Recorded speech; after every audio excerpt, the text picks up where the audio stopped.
Easy does it. Welcome to Books We've Never Read. Except for those we have. I'm Jason. I'm Nicole. And this is episode 13 of Books We Never Read, where we're going through chapters 44 through the end of the 7.5 Deaths of Evelyn Hardcastle by Stuart Turton. If you haven't been with us up to this point and you want to read the book before getting any spoilers, make sure you go back and check the playlist. You can also check playlists of other books that we've read so far. That's just been the Three Body Problem trilogy. And then our next playlist will be a playlist of one, and that will be Salem's Lot by Stephen King. But, please sound off in the comments any ideas you have while reading. We love hearing what you have to say about the books. That's the whole point of a book club, is getting to hear other people's ideas, and it really helps you get a lot more out of what you're reading. What do you have to say? I was just going to say, for Salem's Lot, we are assigning it now. The syllabus episode is going up today as well. And we're not going to discuss it because of the holidays in the United States until like December 3rd or 4th or something like that. It's going to be 3 weeks. So you have plenty of time to read. And we'll probably post some shorts about it and things like that. But go ahead and grab that because there's plenty of time. It's a relatively small book.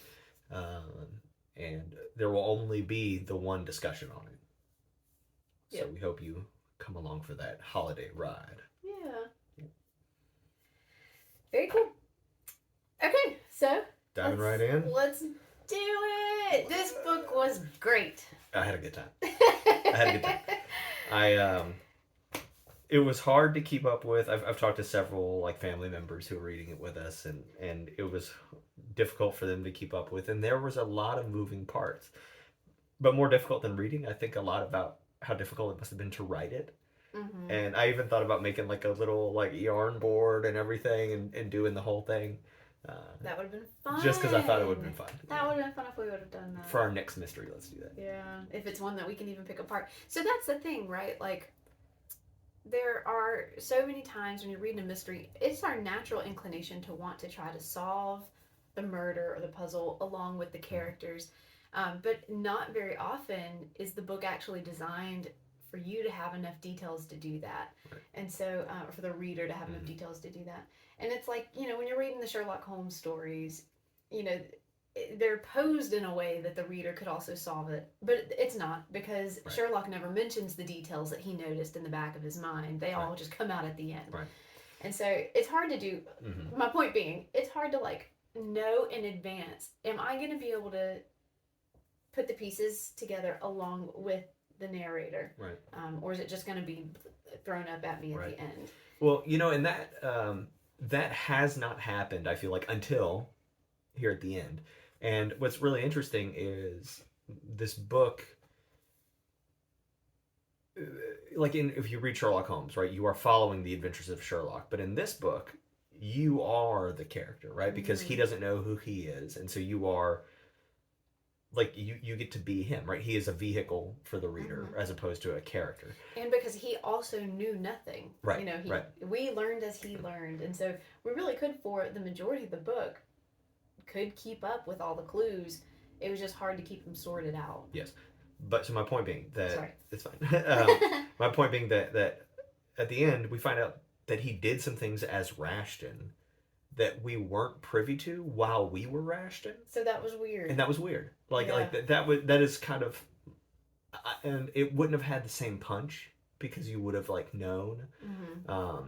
But there was no even indication that some of those things had happened. And if there had been some kind of indication, but maybe put on a facade and make it look like it was going to be something else and twist it, that would have been a lot of fun. But that's kind of my only complaint here is that we as the reader black out for a second while our character gets to keep going around and doing things. Yeah, I agree. And that was weird. Yeah. I agree. That's the only disappointing part of this book. Yeah. But I don't know what else to do about it. I don't know. So he could have spent more time figuring out how to have him do those things and us see them. Yeah. And maybe them be, a mix of looking like accidents and whatever. But for us to have been privy to all of his thoughts and feelings this whole time, and then to have missed a whole part, It was disruptive. Yeah. At the end, I was like, "What?" It felt rushed. Yeah. Like the end felt rushed, and it certainly like wasn't, but it felt that way. Yeah. Because it's like we did all this stuff, and then, well, here, right? Yeah. I love the ending. I'm not complaining about. Oh yeah, no. But again, we couldn't have done it better. Right. I could not have done it better. But like I guess I think about like when I write things, and I'm like, here's what I'm doing, and I'm just like, I'm not a writer. I'm like, what am I even doing? I'll just end it, right? Just done. I'll just end it. And it kind of had that feeling to me, I suppose.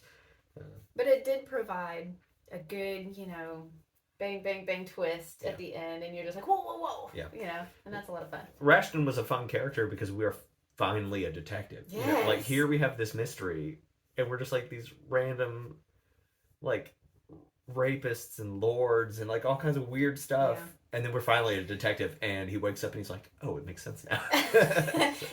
And that was, brilliant of the play doctor to put Rashton last. Or yes, second to last. Yeah. You've got one more day left. Now's the time to put all the pieces in play. Yeah. Who's your favorite host? Probably Rashton. You think so? Probably so. Belle didn't have enough of like a character. So much stuff that happens as Belle determines the rest of the way that Aiden plays the game, because it was just like his original thing, so he assumes it's all true. Yeah. And he identifies himself as Belle. As Belle, kind of. Yeah. But there's a comment towards the end that says, Belle was the real Aiden, because like when he gets booted up, essentially, there's just Aiden, right? Like there's all there is there. And it was so early that he hadn't started losing himself to hosts yet. And so he was the most himself. It was the most Aiden character that there was. Oh, that's a good point. And that's cool and all, but I like Rashton. Yeah. He's a man of action. Everybody else was like a bit of a coward or something, and Rashton wasn't quite that. My favorite was Ravencourt. Oh yeah? Aiden fun. As Ravencourt. Yeah. I don't think I would like Ravencourt on his own. Mm-hmm. But he was at that point, he was so aware of the feelings of the host impeding in on him, whatever of himself there was. So that was super interesting. That was the first time it was really very clear, like the shame that he felt, the embarrassment that he felt. And then also just kind of the funny things of like learning how to maneuver in a body that must have been so different from his real body. Yeah. And I've thought a lot. I used to teach philosophy, and so we did a lot of thought experiments on, what happens if we switched brains into bodies, and like what would that be like, and then who are you, and that kind of thing. But I never thought about how it would feel to operate a body very different from my own. Yeah. Well, and that's something I think we talked about a little bit in Three Body Problem. Was like, fine, you have this brain and you stick it into something else, but like, is it really the same thing? Yeah. Because there is no difference between a brain and a body. A brain is a body. And so, here we have this thing where we're taking this consciousness and slamming it into all these different things, and that has to be jarring, and that's something maybe future people will have to think about. So, there's a good Star Trek episode. I think it's called The Host. I think Next Generation, of course. But it explores some interesting, like, who do you love? Do you love the mind? Do you love the mind and body? Like if. Yeah. I just think it's a weird question to ask. It's a question we are used to asking.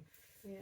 But it's some like leftover Greek stuff that I don't think we need that kind of language. Yeah. So one other interesting thing was, one of my thoughts was that I like stuff about time travel and playing with time, and you create these knots that can't be undone, and so like things have to basically stay the same. And in this story, that is not the case, which I love. And I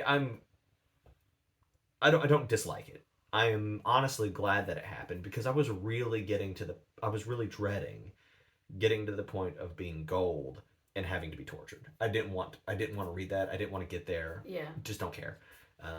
And for basically the future to have been changed by the time we become gold so that we can avoid that made me very happy. I didn't want to be tortured. Yeah. So I'm very sensitive to torture. Yeah. It's cool. Not related, but just a funny thing, and I don't want to forget to say it. But when Aiden wakes up as Gold, he'd been hooking up with Evelyn. Indeed. Yeah, indeed. I noticed that too. Oh. Let's see. Just a little juicy deet. Mm-hmm.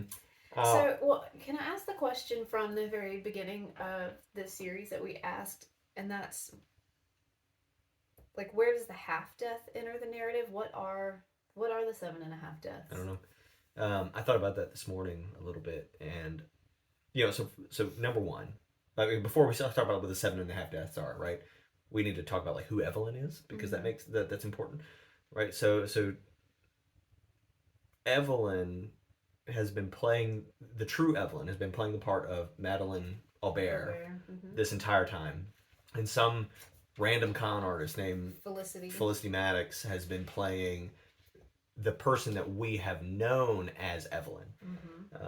So Felicity Maddox died.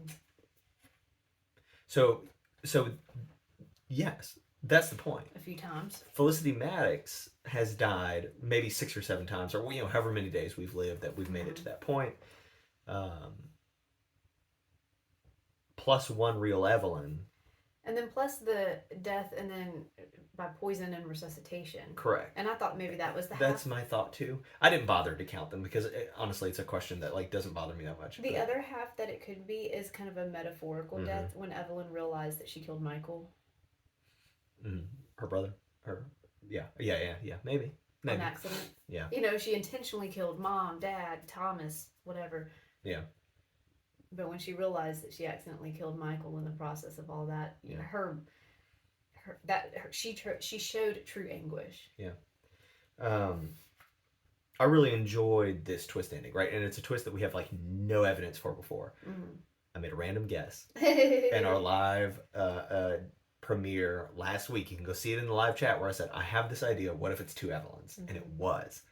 I don't know why I thought that. I don't remember anymore. But like it just something while watching our own episode, something hit me, and I realized that I thought that was what's going on. I really enjoyed that because this whole time, Aiden can just like solve the mystery and go, but he's so attached to saving Evelyn, and it's not because part of that is because of who Aiden is, right? He doesn't want a random person to be killed, but most of that seems to be because Belle is attached to Evelyn, and so he's got this like transference thing where he's trying to save her. And then also some of it might be a little bit of like subconscious trauma from his sister dying, Aiden's sister dying, and wanting to save this girl. But once we meet Evelyn, she's really terrible. Like she's really terrible. Yeah, she's horrible. Like Mom basically killed herself. Like she's terrible. Bringing me back here. What a lack of responsibility. Well, and she kills Derby's mom. Millicent. I mean, she kills everybody. She killed the stable boy when she was a child. Stable boy. I mean, like she's a psychopath, and that's why she kills her brother. Is so she that killed Carver by proxy. Yeah, I mean, there's she's bad, and I really love that twist because Aiden has been struggling to do what he thought was the right thing this whole time, but he didn't understand. He didn't have the full view, and I'm not sure that he should have done it otherwise. But I really love that twist and sort of like the emotional trouble that creates for him. Well, and by the very end of it, the only important thing is that he gets out of there with Anna. Yeah. Which is also very interesting. Yeah. Because he went into Blackheath trying to kill Anna. Yeah. Or I think he was trying to save her, but he was trying to save her so he could like bring her out and kill her. I can't remember. He went in there to torture her. Okay, gotcha. Yeah. Yeah. Because she's some kind of mass murderer. Yeah. Who killed his sister. Yeah. So this whole thing, and I guess this is where we slip in the fact that we meet this other plague doctor. There's a lot of 2s in this book, right? There are the 2 Evelyns. There's 2 plague doctors. There's 2. There's essentially 2 footmen because Coleridge is in league with him. And we made a lot of guesses about what the 2 was in reference to. Whenever they first said, because Gold says there's 2 of them. There's 2 of them. Yeah, he never stops. Yeah. Yeah. Well, we made a lot of guesses about who there were 2 of, and we were right in basically every case because there were two of just about everybody. Yeah.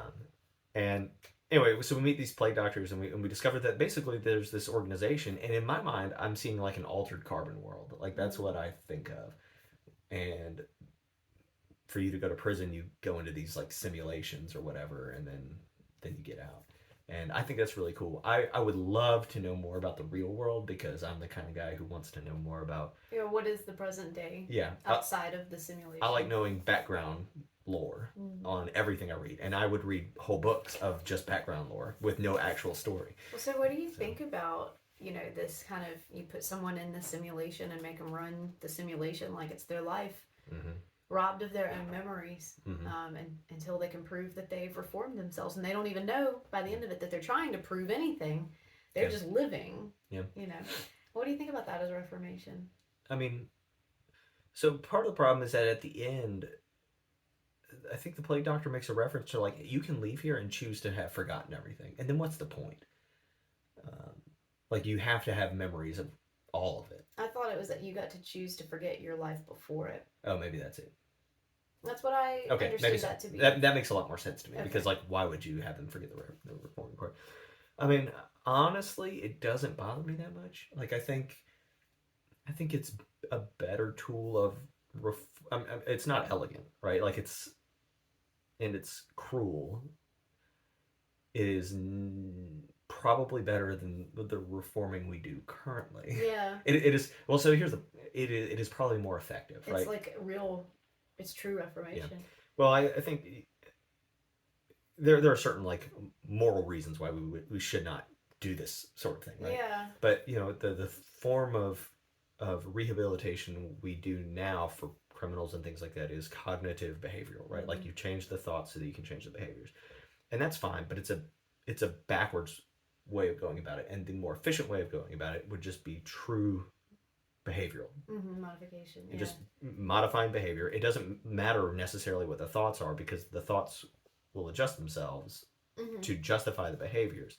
And that's essentially what they're doing in this case is they're doing like true behavioral modification by putting somebody through the ringer over and over and over and over and over again. And I like that. I'm a behaviorist at heart. Yeah. So I was thinking about this, like what if we do come to the point where we're able to, we surely aren't far from it. We already have like VR and we've, our AI can do so much.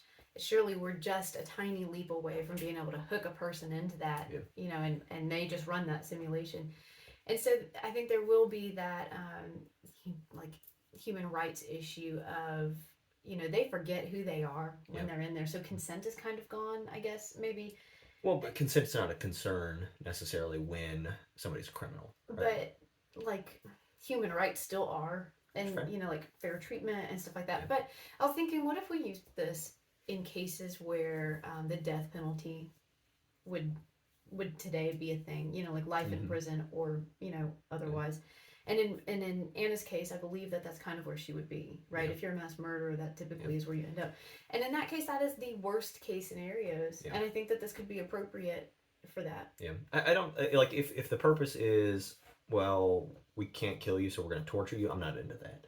It's not for torture, but it's for, can this person learn to be a new person, and leave a new human who can have value in society and value in life. Yeah.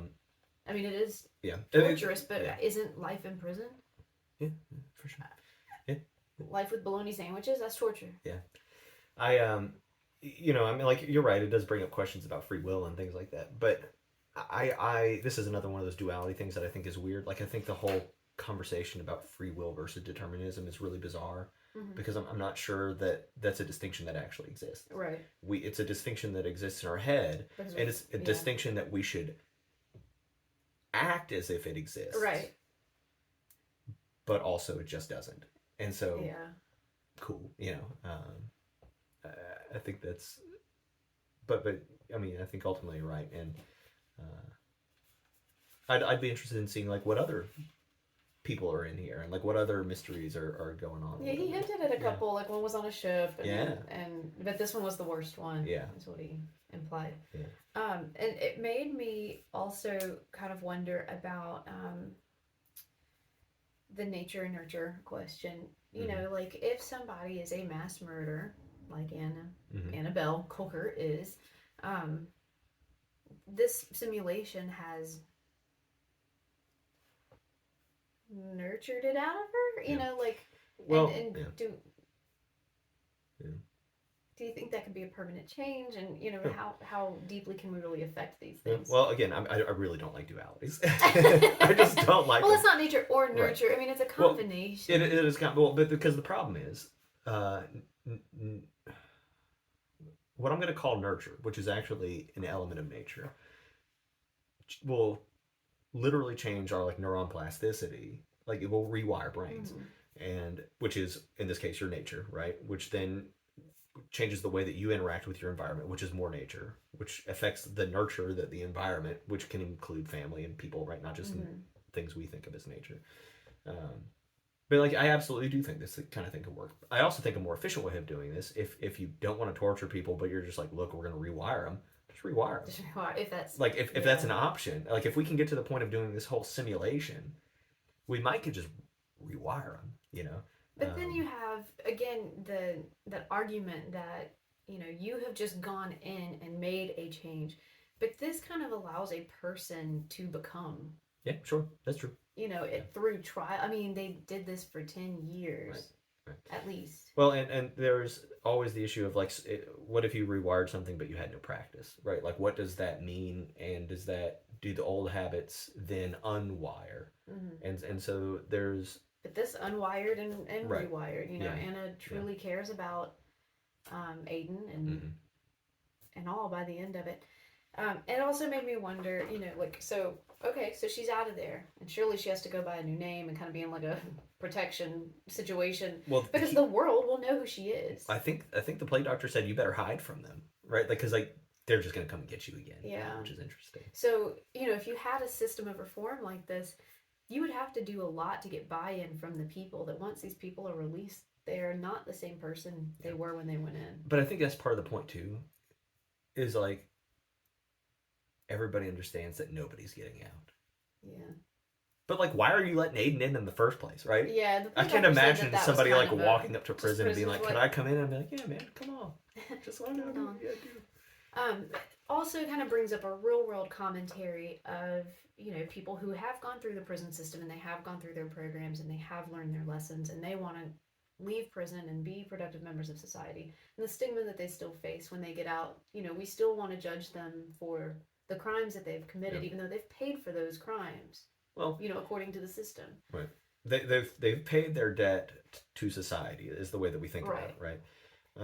But there's still an element of distrust and everything because there has not yet been a proven difference in behavior, and that's the key, right? And I mean, like, being honest, 50% of people that go to prison go back to prison. That's just the way it is.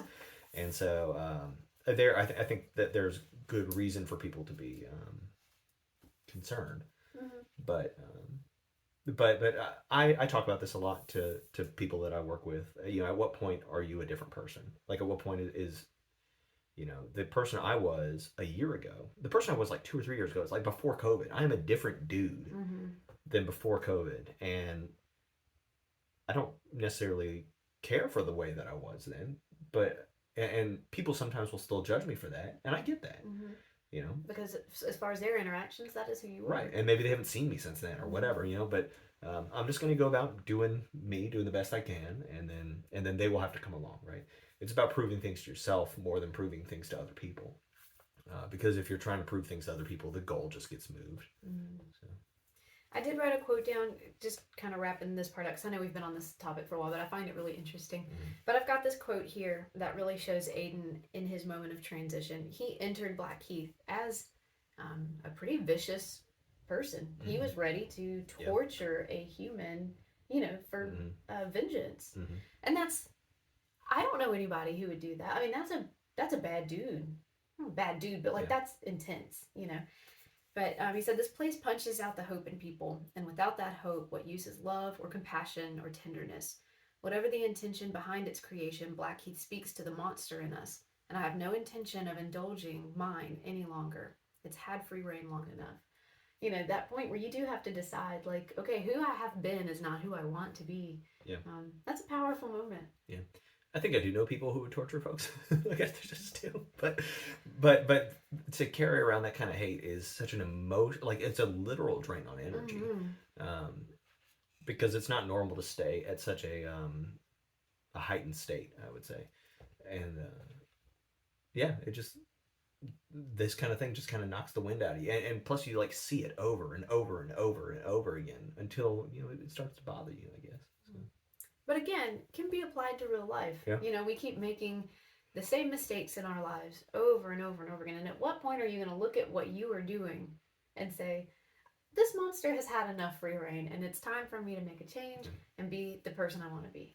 50-50.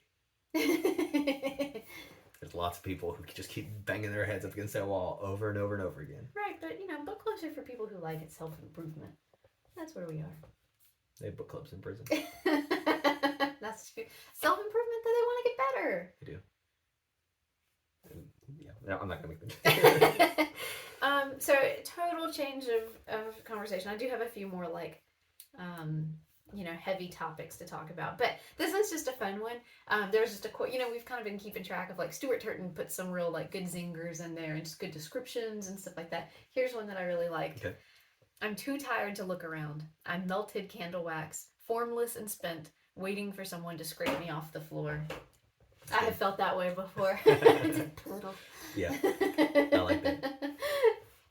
Good one. I've been talking for a long time. No, we hit on all my big notes because I wanted to talk about a lot of the aspects you just covered. Okay. So, yeah. I've got more. I want to point out so my last note is that one of the mini mysteries that we were trying to solve was there was a note left by somebody that just said all of them, and that refers, and I think there was a point where Rashton thought he was supposed to get all of his hosts together and work together, but that note, all of them, is actually in reference to the Hardcastle children. They are all the children of Charlie Carver. Oh, all of them. Yeah, that's what it means. And so it's not that Thomas was or whatever, right? It was or Coleridge Coleridge. Mm-hmm. All of them. It's Evelyn's father. It's everybody's father. Mm-hmm. Lord Hardcastle had no kids that we know of. Yeah. Oh well, he might have. I mean, he might have, but none of them. He had some escapades. Yeah. Were there any other pieces of the puzzle that never got plugged back in for you? I think ultimately everything did. One way or the other, I think. So. They used Aiden and Anna used the chess pieces to help bring each other through the story, through time. To kind of help remind each other of who they are and what the mission is, and yes, you're on track. This is the next thing.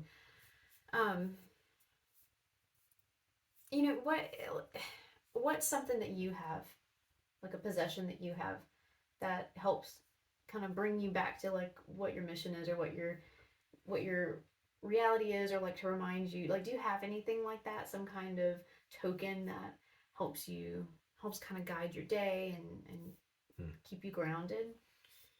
I guess I don't really think of myself as that kind of person, but I guess I do. I have in my office, I keep a copy of the Meditations of Marcus Aurelius, and whenever things are getting out of control or whatever, I just I can open up and flip to a random thing and just be oh yeah, everything's fine. Which, by the way, books we've read, or except for those we have, Marcus Aurelius's Meditations is primo reading. And even if you don't want to go cover to cover to read, you literally can just open it anywhere and just spend a few minutes and get some really good nuggets of knowledge and wisdom out of that. There's also a guy on YouTube, Ryan. The Stoicism guy? Yeah. Holiday. Right. Holiday. And he does great little breakdowns, and he has a book that's a devotional almost of it. But it's of all sorts of Stoic people. But that's really important to me, I suppose. I don't really have any items that I carry around. I try very hard to not get attached to certain items, and every once in a while I'll just throw out things I've been holding on to for years because I'm just I'm done now. I don't need it. Yeah. So what about you? I know, I go through periods of time where I do, and one really sad one was when I was a teacher. When my first student died, he died in a very tragic situation. Um, and so that was my first funeral to go to of a child, and especially of a child, a student that I had. And I kept his little memorial in my wallet for a really long time. Well, actually, this is related. Just to kind of remind me of, just the fragility of life and like how important it is that like our interactions with each other are meaningful and helpful and kind, because it's all we have, to build on. And so I guess this is so cheesy, and if this makes you like want to tune out, then just ignore me for a minute. But in Harry Potter, there's the Deathly Hallows symbol, and that's a symbol that, like, to me, it's a good reminder for me. I don't like to think about death, and I don't like to think about the fact that I'm not going to live forever. I want to live forever, and so it's just a good reminder that like that's the thing that we can't conquer, and it kind of helps me make my days meaningful. It's just a good reminder for me to stay on planet Earth with everyone else. I think that I would call these like totems, right? Like these are little totem items, and I think things like that, especially throughout human history, are very important. Like our brains just operate. It is hard for us to conceptualize death. It is hard for us to conceptualize basically everything, and we are not as smart as we think we are. But having little items that can take this thing that is a mind thing and turn it into something physical, and just like trigger it real quick. I think like little rituals and totems like that are very important. If y'all have anything like that, let us know in the comments if it's something that you're willing to share. I would really like to hear just how just. And that's what the chess piece is, right? Yeah. And really, the chess piece was chosen because his name is Bishop, right? And so that's why it was chosen. But it also symbolizes so much more, right?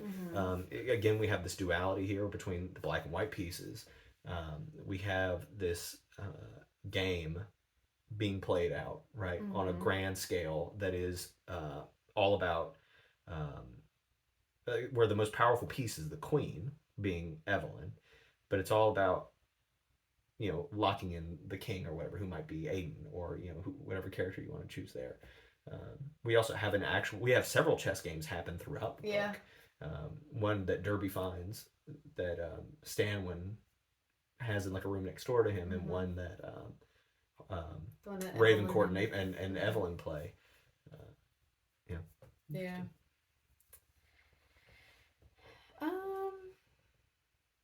Are you able?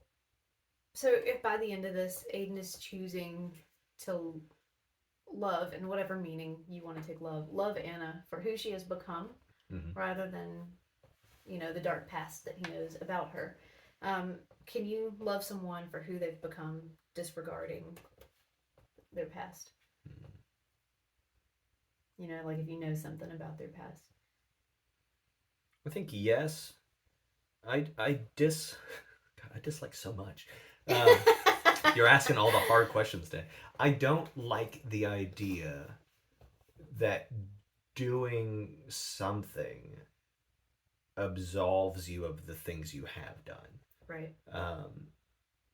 I'm real big into the idea of debt. One of my one of my except for those we have episodes is going to be about debt. But like, just because two people have agreed, or two entities have agreed that like you have done me this much wrong, and so you've done this much right, and now we're good. Like, that's absolutely a healthy way of operating a system that needs to be balanced, because if the system is unbalanced, it quickly falls apart. The system must be balanced. But that doesn't like absolve you. And I think it's, or people say, forgive but don't forget. Like, maybe that's kind of the attitude that I have about things. If someone were to cheat on me, maybe I could forgive them for that. But like, you don't need to forget that has happened, because you need to be able to watch for those signs before, because the best indicator of future behavior has been past behavior, right? Like, that's the way this works. And I think I could get over terrible things. I think we all do, on our own little small scale of terrible things. Most people are terrible in their own little quiet way. I mean, they are, but most people are also really, they also have that good side, but they have both. They have both. The world's not split into good people and Death Eaters, Harry. No, yeah, it's not. And all good people have something terrible. I think about like, the movement we have now to think about all these people that were heroes when I was a child, but now we're like tearing down their statues and we're doing all those things because they had bad parts to them too. But it doesn't mean they were bad people. They were just people. They were just they were just, but it is important to remember that they aren't the heroes that we thought they were. Yeah. And that's why, like in my books, we've talked about this a little bit. I've never actually read Harry Potter, so I can't fairly speak to it. But I watched the movies, and I don't like that Harry lives because I want him to die. Because he could die at a place where he is like still a reasonable person. But what happens when he grows up and becomes an alcoholic and beats his kids? And what happens then? And then everybody's like, we gotta take down the Harry Potter statues because he beat Voldemort or whatever. But he beat his kids. Like, if you live long enough, you become a villain. Mm-hmm. Is kind of my attitude about it. So. Yeah, and we saw that in Three Body Problem. With Luo Ji. Yeah, just and Chongqing. Yeah. Yeah. Yeah. And then if you live long enough, you'll become a hero again.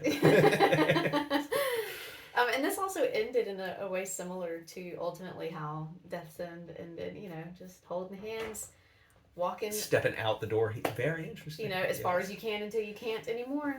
So what happens when we find out that 7.5 Deaths really takes place in a pocket universe? It was one of the doors.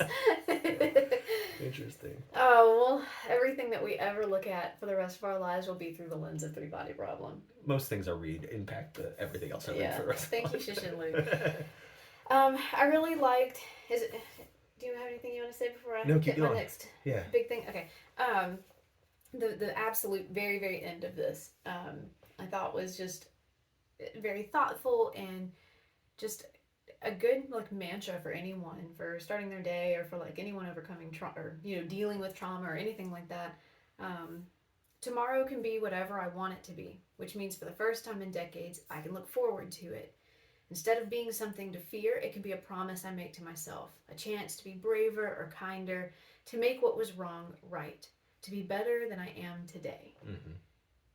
What a great ending. And what a great mantra, just if you don't have one, and if you don't have anything that you say to yourself when you roll up out of bed except oh, it's Tuesday or whatever, memorize this, This is a good one. I think about now how this story isn't really all that unrealistic. Sure it is that there's some government or whatever throwing you in there, but how often do people choose to go into some dark place because they're full of anger, and it is truly nothing to get stuck there for a decade, and it's truly nothing to get stuck there, and they mull it over again and again, and they live out their hate again and again and again, and they have to somehow claw their way out, and how sad and common is that, but how awesome is it that there is coming back if